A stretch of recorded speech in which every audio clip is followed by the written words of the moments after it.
Eh bien, dans le contexte sociopolitique, généralement, chacun tire le drap de son côté. La vérité est que l'Église catholique, ensemble avec l'Église protestante, se sont engagés à accompagner le peuple congolais dans la consolidation de la démocratie, par l'éducation civique, par l'observation électorale, par la prévention des conflits notamment. Et là, nous venons ensemble d'organiser une mission d'observation électorale dont la déclaration préliminaire a été rendue publique. Évidemment, dans cette déclaration, on a fait mention de beaucoup d'irrégularités qui devraient être prises en compte dans le traitement des résultats. Malheureusement, ces irrégularités, pour beaucoup, étaient en dehors du circuit officiel de l'observation électorale.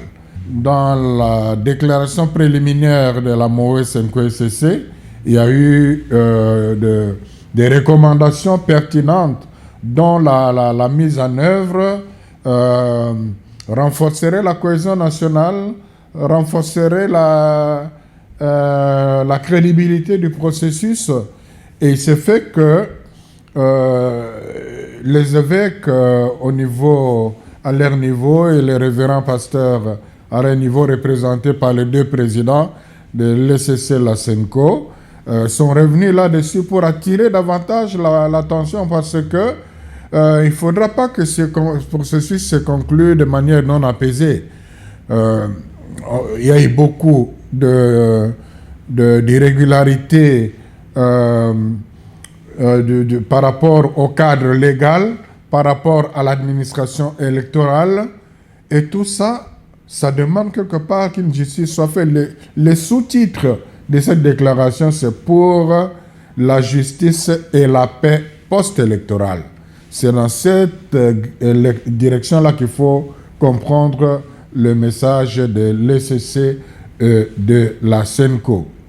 Alors, si vous avez bien lu, on sensibilise davantage les organes de justice, les cours et tribunaux en général, la Cour constitutionnelle, la Cour en particulier.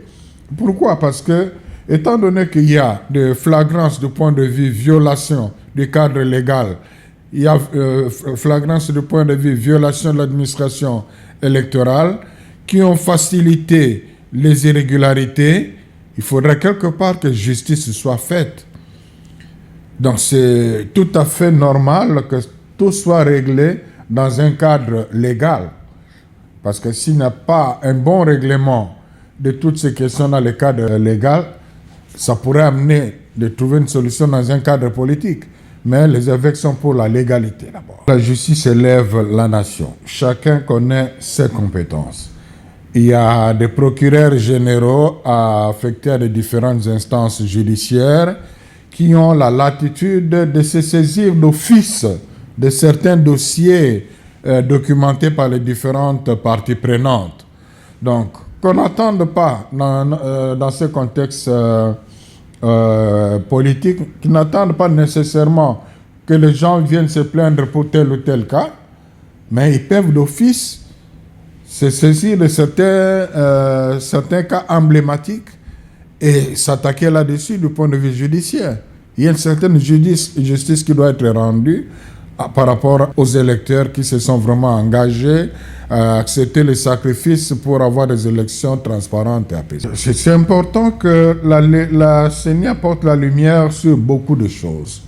D'abord, ces résultats provisoires ont été publiés sur base de la machine à voter, sans être compilés. Une des lumières que la CENI peut porter, qui peut être un début de réponse, que la CENI a promise d'ailleurs, c'est publier ces résultats dans son site, bureau de vote par bureau de vote. Ça permettra à ceux qui ont les PV de l'un ou l'autre bureau de se rendre compte si, en dehors de ce PV-là, il y a eu des votes qui ont été pris en compte ou pas. C'est une grande lumière qui va apaiser les gens. Parce que la grande question aujourd'hui, toutes ces machines qu'on a retrouvées entre les mains des individus dans leurs officines, en brousse et tout, est-ce qu'ont été prises en compte en dehors de PV qui étaient affichés au niveau du bureau de vote? Bon, évidemment, il y a des choses qui pouvaient être faites avant le PV, quand les machines étaient en panne, quand on interrompait, on ne sait pas ce qui s'est passé. Et là, ça devient difficile d'apporter de preuves. Mais au moins, il y a quand même beaucoup de choses aussi qui se sont faites pendant que, ici